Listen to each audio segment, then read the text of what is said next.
श्री स्वामी समर्थ मित्रांनो. तर दुर्वाला शिवायचा होता आज फ्रॉक आणि दुर्वाचं माप घेणं चालू होतं. दुर्वा तर काय मस्तपैकी पेनसोबत खेळत होती. मी तिचा पेन घेतला की ती रडायची, तिला लिहीपर्यंत घे ते असं म्हणायचं आणि तोपर्यंत ती इकडची इकडे होती. आज काय रिचार्ज संपलं होतं म्हणल्यावर लावला होता छावा पिक्चर. सर्वजण छावा पिक्चर बघत होते.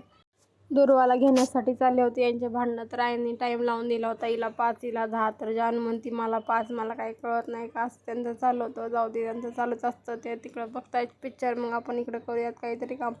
तर दुर्वाचा फ्रॉक शिवायला घेतला होता. आधी सर्व मशीनवरचा पसारा आवरला आणि मशीन साफ करून घेतली. नंतर दुर्वाचा फ्रॉक कट करायला घेतला. एवढं उडसा फ्रॉक तिथं कुठं काय टाकावं तेच कळत नव्हतं. पण जिचा आधीचा जो फ्रॉक होता त्या मापाने मी सर्व माप टाकले होते. नंतर पूर्ण कट करून घेतलं आणि शिवून घेतलं. शिवतानाचा व्हिडिओ काढला नाही, आता तुम्ही फायनल लुक बघू शकता. दुर्वा तर एवढी खुश झाली होती की बस, तिला काय कळतच नव्हतं की एवढा छान वाटत होता तिच्यावर तो रंग. ती थोडासा मोठा झाला होता फ्रॉक, त्याच्यामुळे वरचे जे बंद आहेत का ते मी नंतर थोडेसे कमी केले होते. बघा ती कशी नाचती. नंतर तिची थोडीशी नजर काढून घेतली. एवढी छान दिसत होती माझी दुर्वा की बस. कसं वाटतंय फ्रॉक कमेंटमध्ये नक्की सांगा. तुम्हाला शिवायचं असेल तर तुम्ही माझ्याशी कॉन्टॅक्ट करू किंवा डिस्क्रिप्शनमध्ये माझा नंबर आहे, व्हॉट्सअप मेसेज करा. फ्रॉक आवडला असेल तर एक लाईक आणि एक सबस्क्राईब करा लवकर.